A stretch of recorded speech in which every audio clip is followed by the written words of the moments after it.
नमस्कार, मैं हूं आशीष वर्मा। मॉर्निंग कॉल में आपका स्वागत है। शुरुआत इस वक्त की हेडलाइंस के साथ।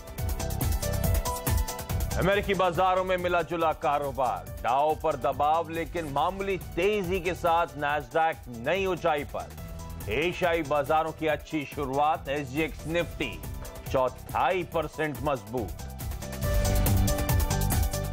BS4 नियमों का हीरो मोटोकॉर्प के नतीजों पर असर, मार्च तिमाही में आय करीब 200 करोड़ घटी, मार्जिन्स भी घटे, 30 रुपए प्रति शेयर डिविडेंड का ऐलान। आज HCL टेक के नतीजों में गाइडेंस पर रहेगी नजर, डॉलर आय 4% बढ़ने का अनुमान। एशियन पेंट्स की घरेलू वॉल्यूम ग्रोथ 7 से 8% रहने के आसार। टेक महिंद्रा कर सकती है 2000 कर्मचारियों की छटनी, प्रदर्शन की समीक्षा के बाद फैसला संभव, नेटवर्क एक्सक्लूसिव। आज डिफेंस कंपनियों से मुलाकात करेंगे वित्त मंत्री अरुण जेटली, रक्षा क्षेत्र में स्ट्रैटेजिक पार्टनरशिप पॉलिसी पर होगी चर्चा।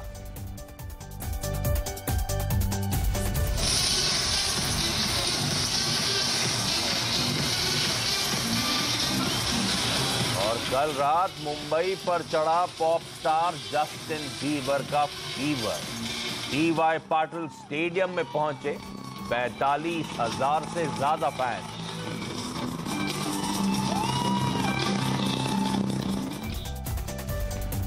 गुरुवार की सुबह और कल की जबरदस्त तेजी के बाद, इनफैक्ट रिकॉर्ड्स बनाए हैं कल हमने भारतीय बाजारों में, और उस तेजी के बाद सब जानना चाहते हैं, सबकी नजरें बाजार के अगले मूव पर होने वाली है। क्या कल की तेजी के बाद बाजार में और मोमेंटम बचा हुआ है? यहां से कितनी और अपसाइड भारतीय बाजार में नजर आती है और मेरी रणनीति क्या हो, सब ये जानना चाहते हैं। और आज भी एक एक्शन पैक्ड दिन होने वाला है। ग्लोबली कोई दिक्कत की बात नहीं, एक कंसोलिडेशन में ग्लोबल इक्विटी मार्केट्स, और उसमें भी अपवर्ड बायस के साथ। आसान शब्दों में वो कंसोलिडेशन में भी आपको ज्यादातर वो ग्लोबल मार्केट्स हर निशान के साथ कामकाज करते हुए नजर आएंगे। इसके अलावा रिजल्ट्स हेवी डे आज फिर से है। एक तो कल हीरो मोटोकॉर्प के रिजल्ट्स आए थे बाजार बंद होने के बाद, जिस पे हमें रिएक्ट करना है, और आज HCL टेक, एशियन पेंट जैसे दिग्गज और कई सारी मिड कैप कंपनीज के रिजल्ट्स लाइंड अप हैं। हुडको का IPO आज उसका आखिरी दिन है और एक्सपेक्टेड है कि आज शाम होते होते तो जबरदस्त सब्सक्रिप्शन, जबरदस्त रिस्पॉन्स आपको देखने को मिलेगा। और आज गुरुवार है तो आज बैंक निफ्टी की वीकली एक्सपायरी का भी दिन है, तो एक्शन पैक्ड होने वाला है। ऐसे में SGX निफ्टी आपकी स्क्रीन पर आएगा। कल के अच्छे मोमेंटम के बाद SGX निफ्टी दिखा रहा है कि अभी भी दमखम बाकी है। 1/3% के उछाल के साथ कामकाज होता हुआ, और CNBC आवाज के मार्केट सेक्रेटरी अनिल सिंघवी का मानना है कि भारतीय बाजारों में आज भी खरीदारी करने के आप मौके ढूंढें। और अनिल ही नहीं, बाजार पे एक और एक्सपर्ट एंजल ब्रोकिंग के समीत चौहान मेरे साथ जुड़ेंगे, उनसे भी समझेंगे। मुझे याद है समीत उनमें से पहले लोगों में से थे जिन्होंने 9500, 9400 के टारगेट्स आज से कहीं पहले दे दिए थे, और वो बने हुए थे जितनी बार इस कार्यक्रम में आए हैं। तो समीत के जब 9400 के टारगेट्स अचीव हो चुके हैं, तो आगे की दशा और दिशा कैसी लग रही है, ये भी उनसे जानने की कोशिश होगी। लेकिन पहले ग्लोबल मार्केट्स, और मेरे साथ मेरे सहयोगी नीरज वाजपेयी अब जुड़ते हुए। नीरज, हाय, गुड मॉर्निंग। Good morning. कैसे लग रहे हैं ग्लोबल मार्केट्स? कोई पिक्चर में दिक्कत की बात नहीं मेरे लिए? नहीं, दिक्कत की बात बिल्कुल नहीं लग रही है। कल हालांकि बाजारों में एक जो ट्रिगर पॉइंट था वो कि क्रूड में कल अचानक से 3-4% की तेजी आ गई। वो तेजी इसलिए आई कि जो वहाँ पे वीकली डेटा आता रहता है अमेरिकन स्टोरेज का, उसमें थोड़ा सा गिरावट देखने को मिली, तो वो क्रूड में थोड़ी तेजी रही। बाकी कोई प्रॉब्लम नहीं है। हालांकि एक चीज यहाँ पे ध्यान रखना चाहिए कि बार बार अब जो मार्केट ऊपर को हिट करने की कोशिश कर रहा है, वहां पे सस्टेन नहीं कर पा रहा है, वहां पे थोड़ी सी रुकावट देखने को मिली। उसकी वजह यह है कि सारी खबरें डिस्काउंट है, प्राइस है इस भाव में। तो अब एक बड़ा नया ट्रिगर चाहिए जो यहां से एक नई रैली ग्लोबल मार्केट में शुरू करे, खासतौर पे अमेरिका में, क्योंकि जो टैक्स रिफॉर्म है वो भी हो चुके हैं। परसों एक बड़ी घटना हुई थी, उन्होंने जो अपने एक बहुत बड़े टॉप ऑफिशियल्स को निकाल दिया था, उसको भी मार्केट ने डाइजेस्ट कर लिया। लेकिन आगे बढ़ने के लिए एक ट्रिगर चाहिए जो इंतजार कर रहा है बाजार। लेकिन क्रूड की दिशा देखें तो वहां से आपको थोड़ी सी मजबूती मिली, जो इमर्जिंग मार्केट्स के लिए अच्छी नहीं है। लेकिन जैसा कि मैंने कल भी कहा था कि कोई खबर नहीं इसलिए अच्छी खबर है, और आप डोमेस्टिक क्यूज पे ज्यादा रिलेट करते दिख रहे हैं, तो आज भी ग्लोबल मार्केट से फिलहाल कोई चिंता की बात नहीं है। आप कल डी.वाई. पाटिल स्टेडियम गए थे?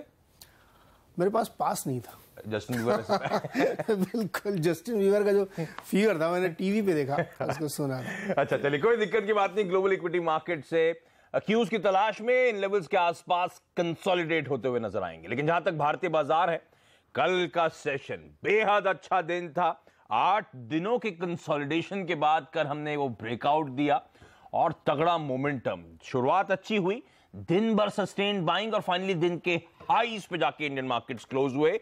9400 पहली बार स्क्रीन पे हमें देखने को मिला और 9407 के लेवल्स पे जाके क्लोज। निफ्टी, सेंसेक्स निफ्टी के साथ साथ बैंक निफ्टी और मिड कैप इंडेक्स, इन सब ने कल रिकॉर्ड क्लोजिंग दर्ज करी है। तो इसलिए मैंने शुरुआत में कहा था कल रिकॉर्ड तोड़ सेशन देखने को मिला था। मार्केट ब्रेथ पॉजिटिव थी, मिड कैप स्मॉल कैप्स में खरीदारी हो रही थी, लेकिन कल लग रहा था लार्जली मिड कैप्स और स्मॉल कैप्स के आउट परफॉर्मेंस के बाद फाइनली लार्ज कैप्स का दिन था। लार्ज कैप्स कैचअप करते हुए नजर आ रहे थे, तो वो फोकस था। आईटी को छोड़ दे तो बाकी तमाम सेक्टरल पॉकेट्स में अच्छी खरीदारी। और एक और अच्छी बात, कल मैंने कहा था एफआईसी खरीदारी का आंकड़ा लंबे अरसे बाद देखने को मिला है। परसों के सेशन में उन्होंने 300-350 करोड़ रुपए की बाइंग करी थी और कल भी एफआईसी तरफ से अच्छी बाइंग ऑलमोस्ट 900 करोड़ रुपए के आसपास की कैश मार्केट में होती हुई। लेकिन आज का सेशन कैसा पैन आउट होगा? 8400 के ऊपर कितने और लेग्स बचे हैं इस बाजार के? सीएनबीसी आवाज के मार्केट सेनेटर अनिल सिंह भी अब मेरे साथ जुड़ते हुए। अनिल जी हाय, गुड मॉर्निंग। तगड़ा सेशन था सर कल का, फॉलोअप बाइंग आने वाली है? हाँ आशीष, गुड मॉर्निंग।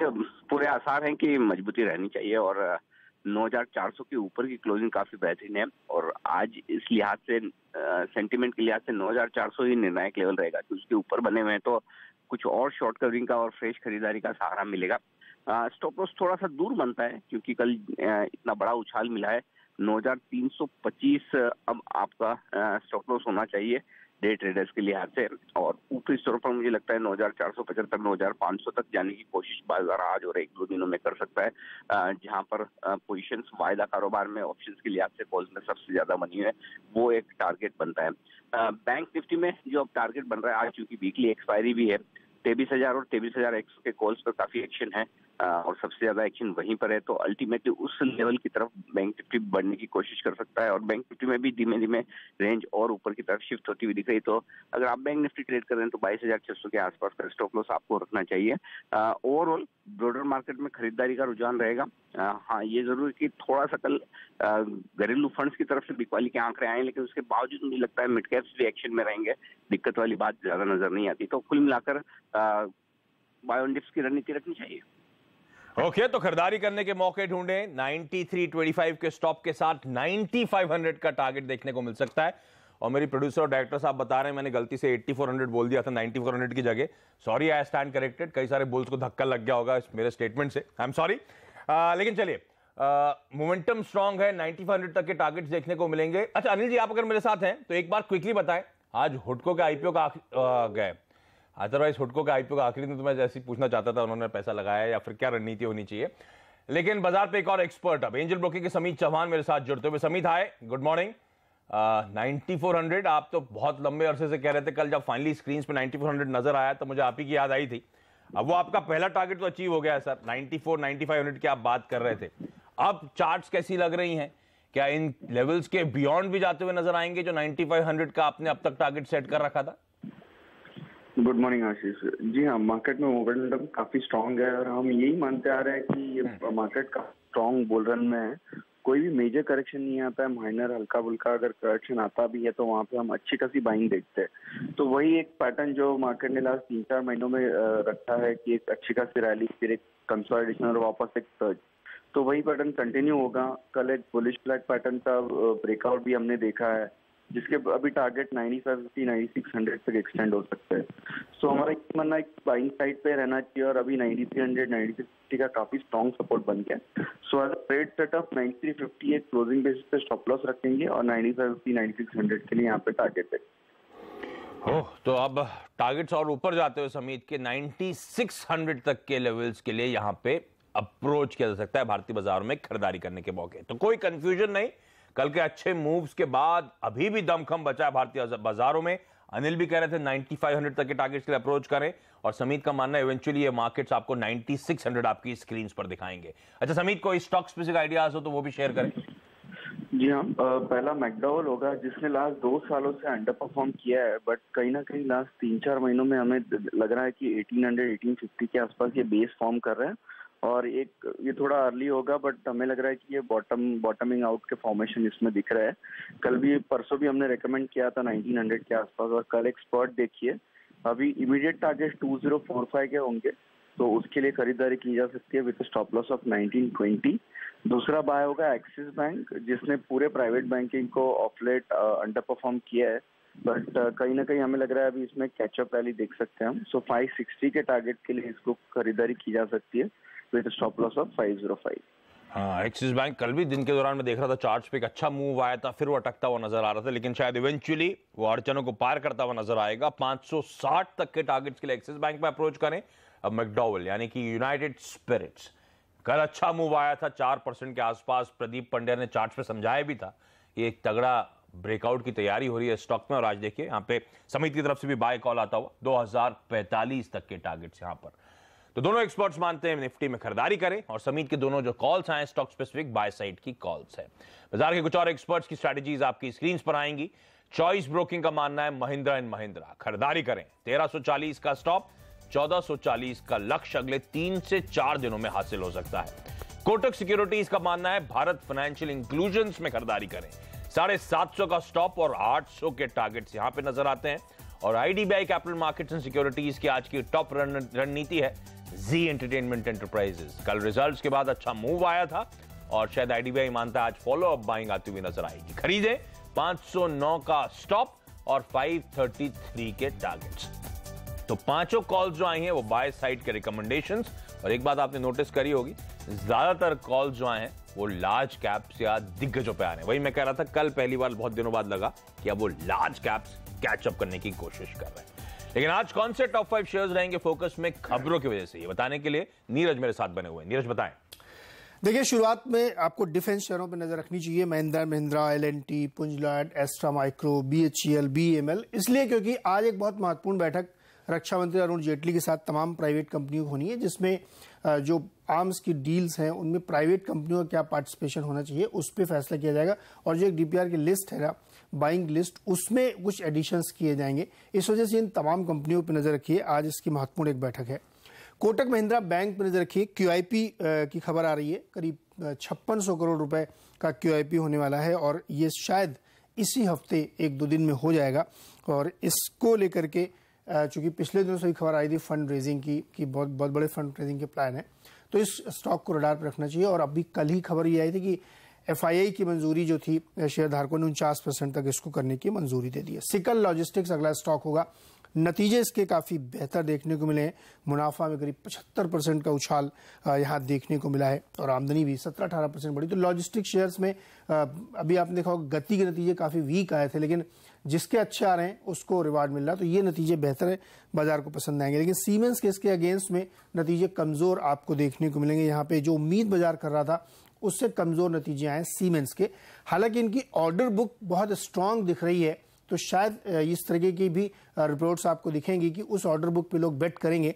लेकिन जिस तरीके से प्रॉफिट और मार्जिन में इंपैक्ट हुआ है वो लेकर के थोड़े कंसर्न है, देखना मार्केट उसको कैसे रिएक्ट करता है। मैक्स इंडिया में नजर रखिए, इस स्टॉक में प्रमोटर को वारंट और तमाम दूसरे प्रेफरेंशियल इश्यूज जारी करने के लिए बोर्ड बैठक होने वाली है। साथ ही इनकी एक यूनिट थी जिसको एक्वायर करना चाहती है, पेरेंट यूनिट। तो ये खबरों के चलते स्टॉक भी आज रडार पर रहना चाहिए। ओके, ये तमाम वो स्टॉक्स हैं, सेक्टर्स हैं जो खबरों की वजह से आज हरकत पे रहेंगे, इनको आप अपने रडार पे रखें। लेकिन एक और स्टॉक जो बाजार के फोकस में रहने वाला है वो है हीरो मोटोकॉर्प। कल बाजार बंद होने के बाद नंबर्स आए हैं और सोनम कल सुबह ही हमें बता रही थी कि एक्सपेक्टेशंस हैं कमजोर नंबर्स की। सोनम मेरे साथ अब जुड़ चुकी हैं, नंबर्स कैसे रहे, कितने कमजोर रहे, हमारी उम्मीद से क्या बेहतर है या जैसे एक्सपेक्टेड था उतना ही प्रेशर देखने को मिल रहा है? ऑपरेशनल फंड पे एक हिट दिखाई दे रहा है। मार्जिन्स ऑलरेडी हम कमजोर एक्सपेक्टेशन लेके चल रहे थे, लेकिन मार्जिन के फ्रंट पे और कमजोर आंकड़े आए हैं। जैसे मार्केट में एक्सपेक्टेशन थी कि BS3 इन्वेंट्री को खत्म करने के लिए कंपनी ने जो भारी डिस्काउंट्स दिए, इसके कारण मार्जिन्स पे दबाव आ सकता है और भारी तौर पे दबाव आया भी है। साथ ही कंपनी को एक रेवेन्यू लॉस हुआ है लगभग 200 करोड़ का अपनी इसी BS3 इन्वेंट्री को बेचने के लिए। ऐसे में आय में 5.5% की गिरावट आई है, मुनाफे में 14% की गिरावट आई है, मार्जिन 13.9% पे आए हैं पिछले साल के 15.8% के मुकाबले। अगर हम मार्जिन को एडजस्ट भी कर लेते हैं इस हाई डिस्काउंट्स को छोड़कर, तो फिर भी 16.2% पे मार्जिन आते हैं, जो पिछले तिमाही के मुकाबले 80 बेसिस पॉइंट्स की गिरावट दिखाते हैं। तो मार्जिन के फ्रंट पे एक डेफिनेट डिसअपॉइंटमेंट देखने को मिल रहा है। ऐसा एक्सपेक्टेड था कमजोर नंबर्स, वैसे ही कमजोर नंबर्स आए हैं और दिक्कत एक मार्जिन के फ्रंट पे जहां पे उम्मीद से ज्यादा प्रेशर देखने को मिला है।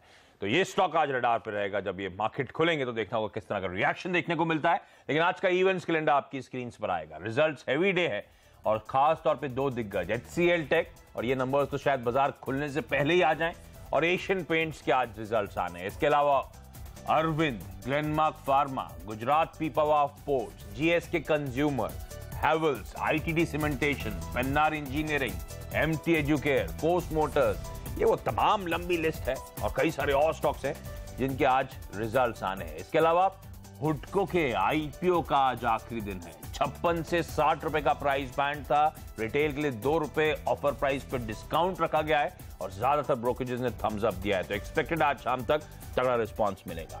मैक्स इंडिया, नीरज कह भी रहे थे, इस कंपनी के आज बोर्ड की बैठक है, प्रमोटर्स को वारंट जारी करने पर इस कंपनी का बोर्ड विचार करेगा।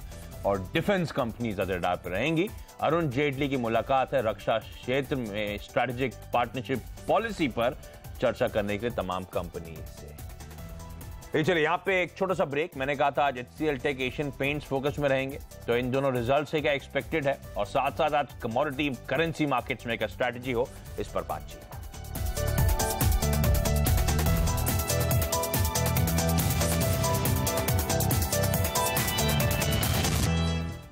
ब्रेक के बाद आपका स्वागत है और मैं आपको बताता हूं क्विकली HCL टेक से क्या एक्सपेक्टेशंस है। अपने पीयर से एक बेहतर परफॉर्मेंस एक्सपेक्टेड है क्योंकि कंपनी ने हाल में कई सारे एक्विजिशंस कर रहे थे, लेकिन एक्विजिशंस ही नहीं, ऑर्गेनिक ग्रोथ भी अच्छी रहने वाली है। डॉलर आय 4% बढ़ेगा तिमाही दर तिमाही, लेकिन मार्जिन पे 40 बेसिस पॉइंट्स का शायद दबाव हो। दबाव क्यों होगा? क्योंकि करेंसी का इंपैक्ट होगा और जो इतने सारे एक्विजिशंस करें उसके चलते थोड़ा सा प्रेशर होगा। लेकिन सबकी नजरें FY18 की गाइडेंस पे होंगी और गाइडेंस अपने पीयर्स के मुकाबले तो सबसे बेहतर कंपनी देने वाली है। एक्सपेक्टेड है कि 11 से 13% के आसपास कांस्टेंट करेंसी में ग्रोथ की कंपनी बात करे। लेकिन एशियन पेंट्स क्या एक्सपेक्टेड है, सोनम बताएंगे आपको। सोनम बताएं। नंबर्स के लिहाज से बेहद ही स्टेबल आंकड़े दिखाई देंगे। जो डिमोनेटाइजेशन का इम्पैक्ट था वो थोड़ा सा कम होता हुआ दिखाई देगा, लेकिन नतीजों में डेफिनेटली इंपॉर्टेंट वॉल्यूम ग्रोथ ही रहता है। कंसाई नेरोलेक के जब नतीजा आए थे तब एक सिंगल डिजिट वॉल्यूम ग्रोथ की एक्सपेक्टेशन थी, लेकिन कंपनी ने 16% का वॉल्यूम ग्रोथ दिखाकर आउट परफॉर्म किया था। एशियन पेंट्स के केस में एक्सपेक्टेड है कि 7 से 8% का वॉल्यूम ग्रोथ आ सकता है, लेकिन मार्केट अब कंसाई नेरोलेक के नतीजे देखकर काफी बुलिश हो रहा है इस आंकड़े को लेकर। अगर कंपनी यहाँ पे आउट परफॉर्म करती है तो डेफिनेटली बाजार उसको पॉजिटिव लेगा। सो सबसे इंपॉर्टेंट वॉल्यूम ग्रोथ रहेगा। एक्सपेक्टेड है दोनों ही दिग्गज नंबर्स आज अच्छे हो सकते हैं, लेकिन कमोडिटी मार्केट्स की स्ट्रैटेजी क्या होगी? SMC कॉम्ट्रेड की वंदना भारती में साथ जुड़ती हुई। वंदना जी बताएं, आज की आपकी टॉप स्ट्रैटेजीज क्या है? आशीष, मुझे लग रहा है कि यहाँ पे गोल्ड, सिल्वर और क्रूड में काफी एक्शन हो सकते हैं, क्योंकि जिस तरीके से सऊदी अरेबिया ने कहा है कि एशियन कंट्रीज में जो सप्लाई है वो थोड़े से यहाँ पे कट हुए हैं और आगे भी मतलब कट होंगे, तो मेरे ख्याल से उसका एक पॉजिटिव इम्पैक्ट जो है वो देखने को मिल रहा है और इन्वेंट्री भी काफी शार्प फॉल आया है वहाँ पे। तो मेरे ख्याल से आज की मार्केट में भी अगर देखें तो क्रूड में जंप आ सकता है, 3150 तक टारगेट मुझे लग रहा है कि क्रूड में आ सकता है। जो स्टॉप लॉस यहाँ पे मेंटेन करना होगा वो 3080 का होगा। दूसरी कमोडिटी यहाँ पे सिल्वर है। सिल्वर ने काफी दिनों से एक रेंज में कारोबार किया और मुझे लग रहा है कि धीरे धीरे यहाँ से कंसोलिडेशन फेज इसका आ सकता है। मेरे ख्याल से अगर 38,000 के लेवल पे भी बाय करते हैं तो इंट्राडे में 38,500 का लेवल आ सकता है और जो स्टॉप लॉस यहाँ पे मेंटेन करना होगा वो 37,800 का होगा। साथ में कुछ डेटा है, इनिशियल जॉबलेस क्लेम है, कंटिन्यूइंग क्लेम्स है, इस पर ध्यान रखना होगा। अगर ये डेटा थोड़े से यहाँ पे बढ़ के आ जाते हैं तो जो अपसाइड है क्रूड या सिल्वर में वो थोड़े से यहाँ पर लिमिटेड हो सकते हैं। ओके, तो कच्चा तेल, चांदी दोनों में खरीदारी करने की सलाह। मैम आपका धन्यवाद। और यहाँ पे एक छोटा सा ब्रेक के बाद जानेंगे ब्रोकरेज हाउसेस किन शेयरों पे आज फोकस कर रहे हैं। सोनम के लिए आज बहुत बिजी डे है, सोनम हमारे साथ बनी हुई है, जानेंगे उनसे।